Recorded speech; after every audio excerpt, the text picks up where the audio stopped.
This thing of quality versus quantity, It's which one matters more? it's about you as a person. Forget the things you have, forget how you're dressed, all those things. Quality of associations, information that I was consuming, quality of character.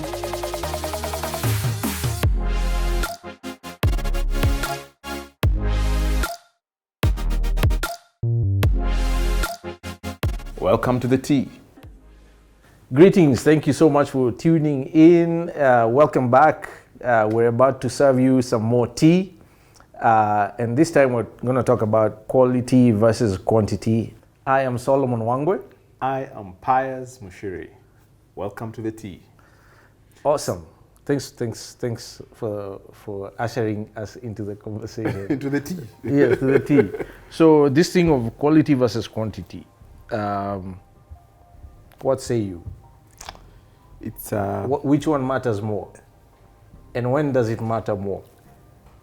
I think it's a very broad subject, honestly. Yeah. If I was to choose one, of course I would choose quality. But there are many instances in our life cycle where you've got to trade off this differently. And for me, the way I would want to start this conversation is, first of all, there's the quality of things, and then there's the quality of the person. The quality of the person is inside out. What do people see? How do you feel about yourself inside, and how do you feel about yourself outside? There are a lot of guys who are on Instagram, sharing nice selfies, dressed awesome and in amazing locations. But inside, they are just in turmoil. And you've seen so many cases of people who have just posted amazing videos or pictures on social media, and the next thing you hear, they committed suicide. People we see on TV, as TV anchors, and then you hear they've committed suicide. And that tells you we've got to start this conversation about quality versus quantity Yes. from an inside out, because you can do all the stuff outside. You can have all the Gucci's and all the Rolex, but inside you're not a Gucci and you're not a Rolex. Right. What do you think? So for me, it's a constant shift, and I'll give an example. So there's a group of guys, men mostly. Occasionally, one of their wives will join the gathering. It's usually evening gatherings for korogas and drinks. And a lot of the time, I'm the youngest guy in the group. To be truthful, they're all old enough to be my father. Many of them are older than my own dad. And I love hanging out with them because they have different perspective on life. Again, we discussed last time, who you surround yourself with is hugely impactful on your destiny, your destination in life, and what you end up achieving in life. So I'm very deliberate. I curate my associations very deliberately. I am ruthless about it, actually. Unapologetic. Absolutely, because when things go south, nothing else matters. So, I like to make time, no matter how tired I am at the end of the day. If one of them I'm particularly fond of, will call, "Hey, Solo, where are you? I'm at the office. What are you doing?" "I'm going home. It's homework day." "Yeah, after you finish, we're meeting over here. Make sure you come." And I'm like, man, I'm so tired. I just come back from Nanyuki or wherever it is. I was gallivanting, looking for land. I have homework duties, but I make time to go because watu wamekula chumvi. They've lived long. They have experience on life. And I should say they're all very successful individuals. I don't hang out with poor people. another thing I'm apologetic about. No, when I say don't hang out with poor people, I mean I don't fraternize or socialize in the sense that, you know, I'm spending inordinate amounts of time. To the extent that I am helping or contributing in a positive way to a quote unquote poor person, yes, we do that, but I do not surround myself with poor people because I want to learn how to be wealthy. It's about influence. Yes. You're the average of the 6 people you spend time with. Yes. In that sense, quality is everything. Yes. But on one of those instances, it occurred to me that when we're leaving, now these guys are twice my age, some of them. Maybe not twice, but close. I'm 44 years old. I think the oldest is 81, 82. Wow. Yeah. The others in their 70s, 65 and up. And it occurred to me that I was living in the nicest car. Interesting. These are guys who made money before I knew what money was. Yes. And we're not talking about small money. We're talking about the sorts of people who, when they move to heaven, their successors fight in court over who is getting what, because it means something. Yes. And so in that context, I had to ask myself, you know, what am I doing wrong here? How can I be driving a nicer vehicle than the guy who's multiple times my net worth? Something's wrong with that picture. And so in that context, quantity becomes an issue, right? So, and there are many other scenarios like that I constantly evaluate. So for me, it's always in flux. For me, it's not a cut and dry, you know, it's quantity always or it's quality always. You have to assess the situation. It's fluid. But in the context of, you know, our younger brothers and sisters that we're talking to in your 20s, what should they be focused on? Is it quality or quantity? And so going back to my own journey, separating myself from the wrong kinds of friends, for me, quality was everything. Quality of associations, quality of information that I was consuming, quality of character. You know, I'm in the land space now. We are land investors, land developers is what I spend the bulk of my time on. I'm very passionate about it. It's my calling. The only times I have been conned in the land space, which in Kenya is a rite of passage for most guys. The only times I've been conned around real estate was in the US. I've never been conned back here. Wow. Partially because I was conned where it was not supposed to happen. Yes, yes. And so my guard has always been up, and there's certain things I do to mitigate against that. But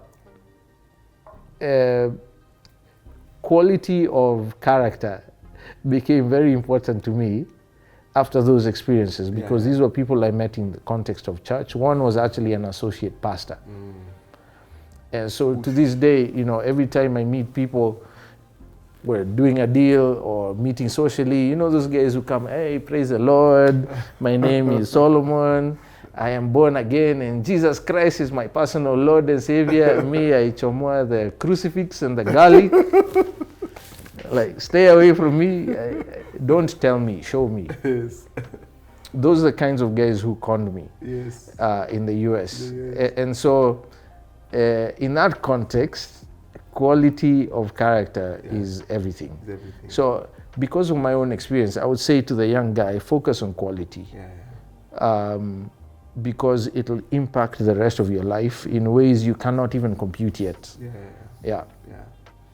Oh, would you agree? Would you? I agree. I agree. It's a trade-off, and I think for me, I see this falling into two categories. One, there's the quality versus quantity about an individual. When it comes about, it's about you as a person. Forget the things you have, forget how you're dressed, all those things. It's about quality all the way.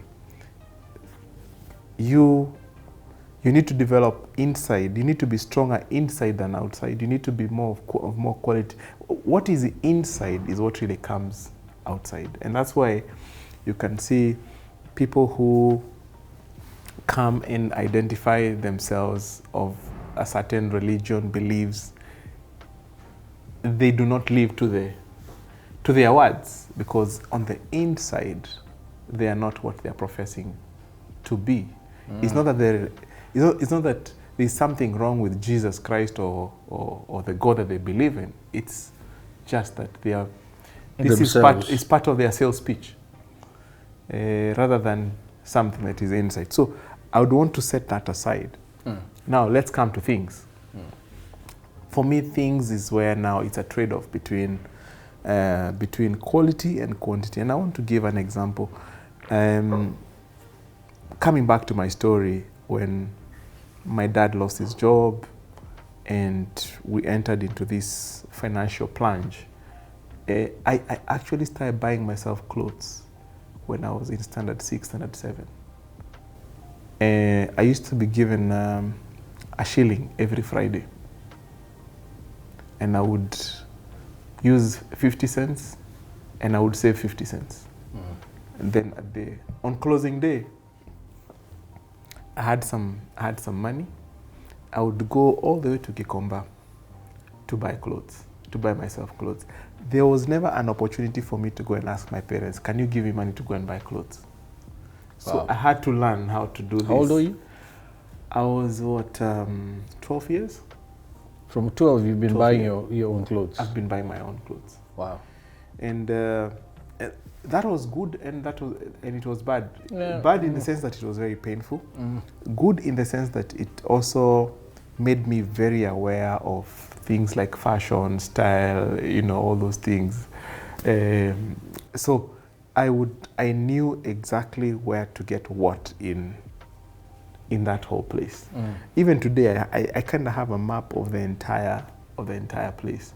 Yes. If I want a leather jacket, I think I know exactly where I should go to find a leather jacket. Yet it's such a massive place. Yeah. At that point in time, quantity, it's not like there was no quality. There was quality, but I had to balance quality and quantity, because it was about value. What value am I getting? If I go and buy one piece of cloth and that's the only money that I have, then I would struggle. If I come out with 5 pieces of clothes, then I would have until the next time, next closing day, to buy some more clothes. Yes. And funny enough, when I go back to my days in higher primary school and high school, my friends actually believe that I came from a very well-off family, because I dressed like one. You had the swag. I had the swag, I had the fashion, I had the style, I had the best sneakers, I had the best, every trend I had. And it taught me to survive, but it's also taught me the value of money. What should I trade my 5 shillings for? And by the way, I also used to have some 8 shillings that I would leave behind. I buy a quarter piece of meat on my way back. Then I go make some nice beef stew and I eat with my youngest brother. And that was like a treat, man. That was like the best thing. That was 8 bobs. I can say a quarter kg of meat used to be 8 bob.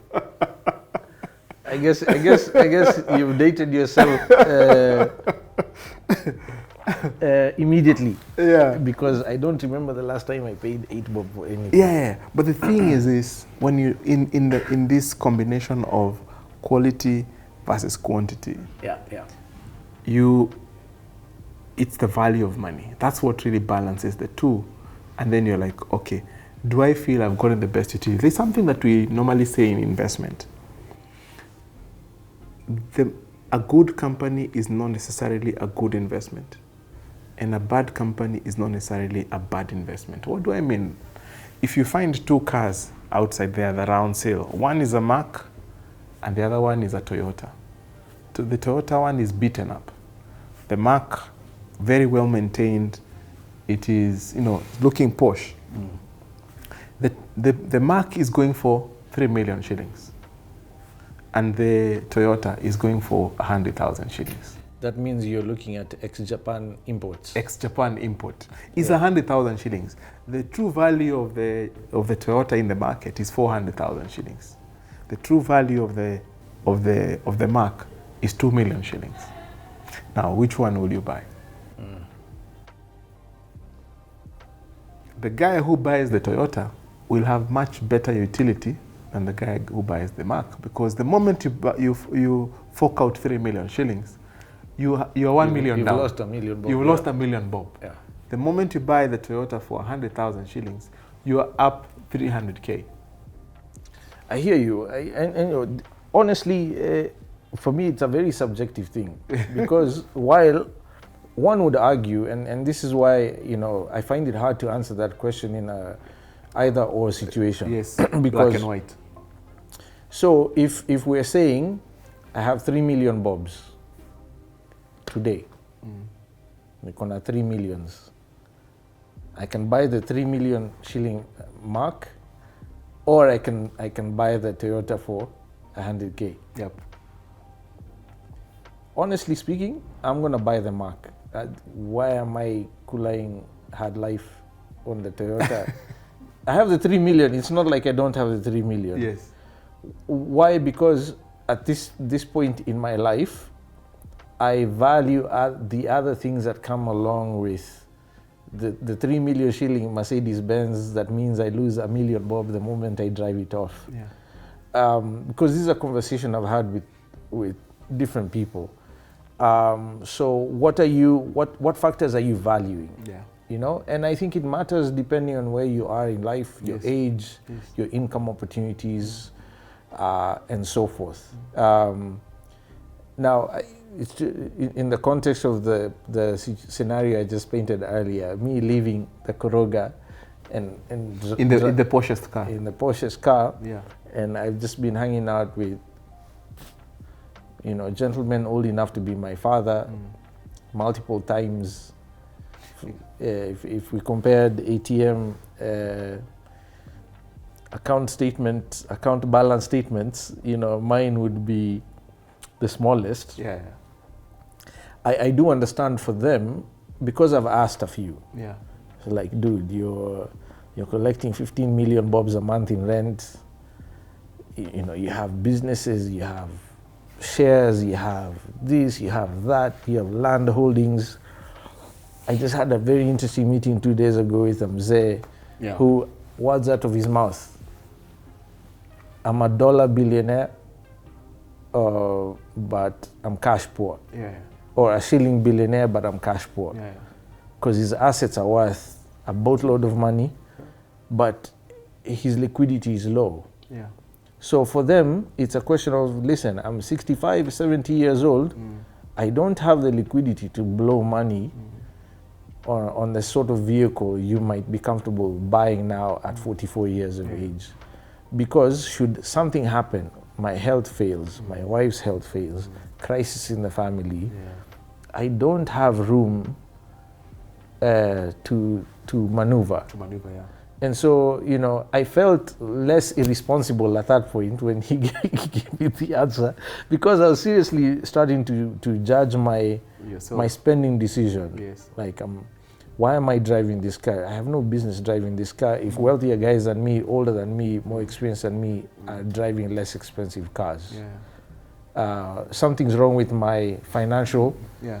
And I know you and I have had this conversation. Yes. And I have a perspective about it, by the way. Yeah. You see, this whole question between quality versus quantity it comes down to utility. Utility is your value. True. Utility is your value. True. What am I trying to say? These old guys, in their 70s, 80s, 60s, maybe late 60s to 80s. They've educated their kids. They've done all the things that they could have done with their kids.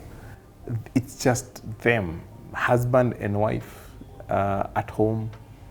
Why do you need this big car? Why do you need this big house? In fact, you should be downsizing. Go and live in a smaller house that is community-based. But for you and I, we are still there, bring up kids. And these kids, you've got to give them the best memories. When you have kids growing up, that's the best time to have the biggest house and the biggest car.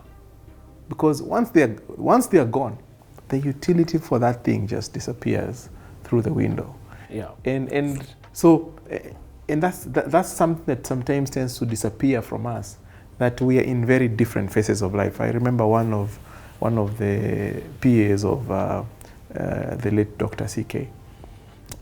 She told me, Pius, you go home and check on your kids, because I've been here with this